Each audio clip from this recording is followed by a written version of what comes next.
MEd first semester இந்திய கல்வியின் வரலாறு மற்றும் அரசியல் பொருளாதாரம். ஹலோ எவ்ரிவான், நேற்று கிளாஸில் நாம் குருகுல கல்வி முறை பற்றி பார்த்தோம். இன்றைக்கி கிளாஸில் நாம் புத்தர் கால கல்வி அமைப்பு பார்க்கலாம்.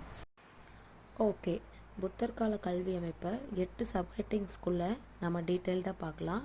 ஃபஸ்ட்டு, மாணவர்கள் இந்த புத்த மத கல்வி மடத்தில் எப்படி சேர்க்குறாங்க, என்னென்ன ப்ராசஸ் இருக்குதுன்னு பார்க்குறது. நெக்ஸ்ட் அதோட கலைத்திட்டம், பொதுமக்களுக்கு எப்படி கல்வி கொடுக்குறாங்க, அப்புறம் பாடத்திட்டம் எப்படி இருக்குது, கற்பித்தல் முறைகள் எப்படி இருக்குது, தியானம் செய்கிறது, பயிற்று மொழி இதெல்லாம் சொல்லித்தராங்க, கற்பித்தல் நேரம், தத்துவங்கள் என்னென்ன இருக்குது, அப்புறம் அதோட உள்ளர்த்தங்கள் என்ன இருக்குதுன்னு நம்ம தெளிவாக பார்க்கலாம். ஓகே, இப்போ புத்தர் கால கல்வி அமைப்புனா என்னென்னு பார்க்கலாமா. இந்த வேத கால கல்வி முறையில் வர்ணாச்சல முறை அப்படின்றத புத்தர் ரொம்ப கடுமையாகவே எதிர்த்தார். இவர் மக்கள்கிட்ட சமத்துவத்தை கொண்டு வரணும், அதுவும் கல்வி மூலியமா அப்படின்னு நினச்சாரு. இந்த புத்த கால கல்வி அமைப்பில் வாழ்க்கை தர்மத்துக்கு ரொம்பவே முக்கியத்துவம் கொடுத்தாங்க. அதனால் புத்த விகாரங்கள் அமைச்சு அது மூலயமா கல்வி சொல்லி கொடுத்தாங்க. ஓகேவா.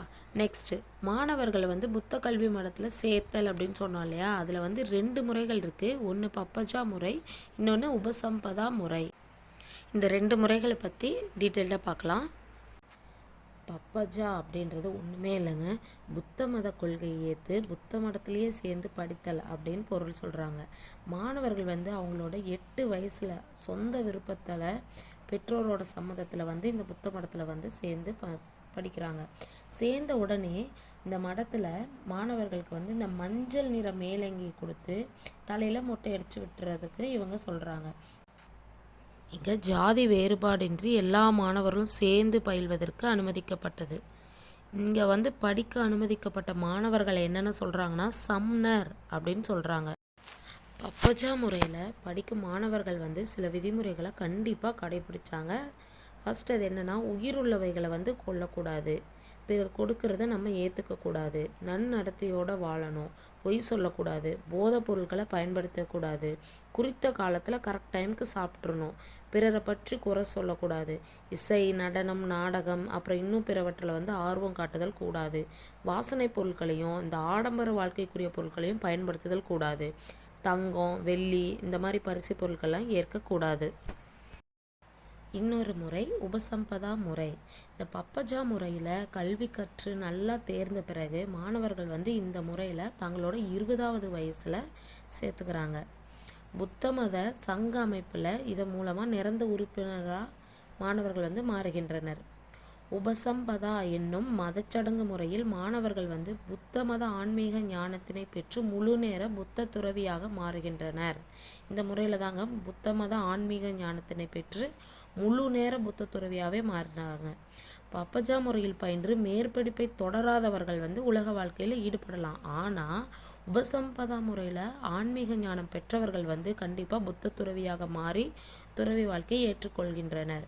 பப்பஜா முறையில் கல்வி பயின்றவர்கள் ஆசிரியர்களிடம் ஆசி பெற்று உபசம்பதா முறையில் கல்வியில் கற்றுக்கிறதுக்கு அனுமதிக்கப்படுகின்றனர். அடுத்தது கரிக்குலம் பார்க்கலாம். கலைத்திட்டம். இந்த ஒரு 6 பாயிண்ட் ஞாபகம் வச்சுக்கினா கலைத்திட்டம் ஈஸி. இங்கே முழுவதும் மத கல்வி திட்டமாக தான் இருந்துச்சு. புத்த மத துறவிகள் புத்த தர்ம சாஸ்திரத்தை பயின்றனர்.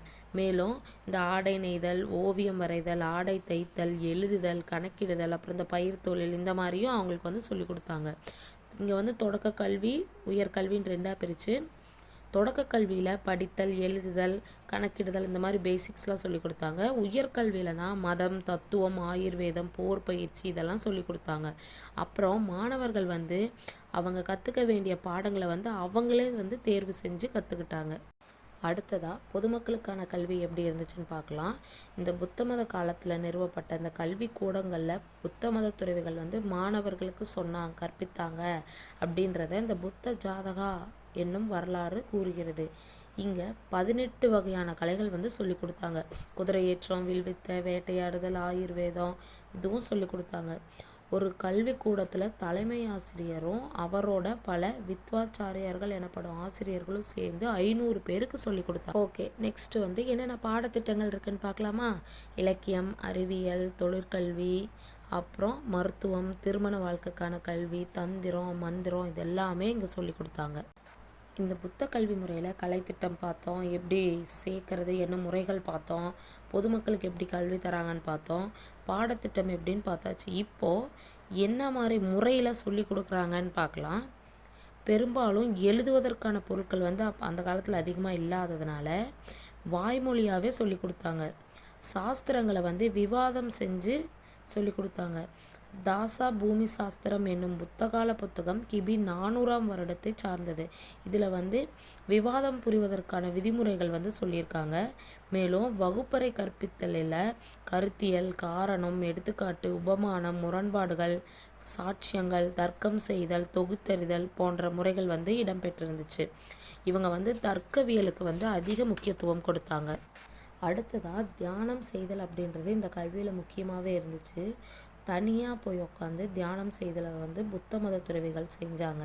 தியானம் செய்தல் அப்படின்றது உலக விஷயங்களிலிருந்து விடுபடுவதற்கான புத்த மத துறவிகளுக்கு கற்பிக்கப்பட்டது. அடுத்தது என்ன மொழியில் கற்பித்தாங்க அப்படின்னா, அவங்க வழக்கு மொழியிலேயே வந்து வகுப்பறையில் வந்து கற்றுக்கிட்டாங்க. கற்பித்தல் நேரம் எப்படி இருந்துச்சுன்னா, பகல் நேரம் ஃபுல்லாக கல்வி கற்பிக்கப்பட்டது. பகலில் வேலைக்கு போகிற குழந்தைங்களுக்கு, மாணவர்களுக்கு வந்து நைட்டில் வந்து பாடம் கற்பித்தாங்க. ஆசிரியர் மாணவர் உறவுமுறை எப்படி இருந்துச்சுன்னா, மாணவர்களிடம் ஆசிரியர்கள் வந்து ரொம்ப நெருக்கமாகவே பழகினாங்க. பாசத்தோடு இருந்து நன்னெறிகளை வந்து சொல்லி கொடுத்தாங்க. மாணவர்கள் ஆசிரியருக்கு புத்த விகாரம் அப்படின்னு சொல்கிற புத்த மடத்தில் போய் பணிவிடை செஞ்சாங்க. மாணவர்கள் ஆசிரியருக்கு பணிவிடை செய்யும் போதே கற்றுக்கிட்டாங்க. ஆசிரியர் தனது மாணவர்களை வந்து அக்கறையோடு கவனிச்சுக்கிட்டாங்க. மாணவர்களும் தங்களோட ஆசிரியரோட ரொம்ப நெருக்கமாக பழகியும் மத கருத்துக்களை பற்றிய விவாதங்களையும் ஈடுபட்டாங்க. புத்த மத காலத்தில் தட்சசீலோ, நாலந்தா பல்கலைக்கழகங்களில் வந்து பொதுமக்களுக்கான உயர்கல்வி அளிக்கப்பட்டன. மாணவர்களுக்கு தங்கி படிக்கும் வகையில் விடுதிகளும் இருந்துச்சு. தத்துவவியல், இலக்கியல், ஜோதிடம் இதெல்லாமே சொல்லி கொடுத்தாங்க. அது கூடயே ஆயுர்வேதம், அறுவை சிகிச்சை முறை, வில்வித்தை, வேளாண் தொழில், கல்வி, இசை, நடனம், ஓவியம் இதெல்லாமே சொல்லி கொடுத்தாங்க. இங்கே வந்து வாய்மொழியாகவும் விரிவுரை முறையிலையும் வந்து கற்றல் நடைபெற்றது. இங்கே நல்ல ஒரு நூலகமும் இருந்துச்சு. புத்தர் ஒரு 8 நல்வழிகளை வந்து சொன்னார். அந்த 8 நல்வழிகளோட அடிப்படையில் தான் அவங்களுக்கு வந்து கல்வி சொல்லி கொடுத்தாங்க. ஃபஸ்ட்டு நல்ல கண்ணோட்டத்துடன் இருத்தல், நல்லெண்ணத்துடன் இருக்கிறது, நல்லதை பேசுறது, நல்லதை செய்கிறது, நல்ல வழியில் பொருளீட்டுறது, நன்முறையில் நன்கு முயற்சி செய்கிறது, நல்ல மனநோயுடன் இருத்தல், நன்கு தியானம் செய்தல், இந்த அடிப்படையில் தான் அவங்களுக்கு வந்து கல்வி சொல்லி கொடுத்தாங்க. அடுத்ததாக புத்த மத கால கல்வி முறையில் கல்விக்கான உள்ளர்த்தம், எஜுகேஷ்னல் இம்ப்ளிகேஷன்ஸ் என்னன்னு பார்க்கலாம். உலகம் முழுவதும் துன்பத்தால் நிரம்பி இருக்கிறது. எனவே துன்பத்திற்கான காரணத்தை கண்டுபிடித்து அதை நம்ம செய்யாமல் இருக்கணும். அடுத்தது, துன்பத்திற்கான செயல்களை செய்யாமல் இருப்பதால் ஒருவர் தனது கவனத்தை புத்த கல்வியின் மூலமாக செலுத்தி தனது உடல், மனம், ஆன்மாவை நன்கு மேம்படுத்தலாம் அப்படின்னு சொல்கிறாங்க. அறியாமையை கல்வி போக்குவதால் உலகப்பற்றிலிருந்து மனிதன் விடுபட்டு ஆன்ம விமோசனம் பெறலாம் அப்படின்னு சொல்கிறாங்க. வாழ்க்கையில் அதிக துக்கமோ அல்லது அதிக சந்தோஷமோ இல்லாத வகையில் நடுநிலையான பாதையை தேர்வு செய்வதற்கு இந்த கல்வி உதவுது அப்படின்றாங்க. கல்வியின் மூலம் அஷ்டாங்க மார்க்கத்தை, அதாவது 8 இந்த கொள்கைகளை கடைபிடிக்கணும். கல்வியின் மூலம் சுய கட்டுப்பாடுடன் கூடிய மன திடத்தினை பெறுதல், 8 கொள்கைகளை வாழ்வில் தொடர்ந்து நம்ம கல்வி மூலம் கடைபிடிக்கணும். ஒரு செயலுக்கான காரண காரியத்தை ஆராய்ஞ்சு செயல்படணும். நல்ல செயல்களை செஞ்சு நல்ல கர்ம வினையை பெறுதல், நல்விளைகளை பெறுதல். ஒவ்வொரு மனிதனும் பிறருக்கு உதவும் சமூக சேவையை கல்வி மூலம் மேம்படுத்தி தனது ஆன்மீக சிறப்புத்தன்மையை பெறுதல், கல்வியின் மூலம் உலக பற்றிலிருந்து விடுபட்டு இறைநிலையை அடைதல், இதை தான் சொல்கிறாங்க. ஓகே, இது வரைக்கும் நாம் இந்த புத்தர் கால கல்வி அமைப்பில் என்னென்னு பார்த்தோன்னு பார்க்கலாமா? ஃபஸ்ட்டு வந்து மாணவர்கள் புத்த கல்வி மடத்தில் சேர்க்கிறது, அந்த 2 முறைகள் பார்த்தோம். அடுத்தது கரிக்குலம், கலைத்திட்டம் எப்படி இருந்ததுன்னு பார்த்தோம்.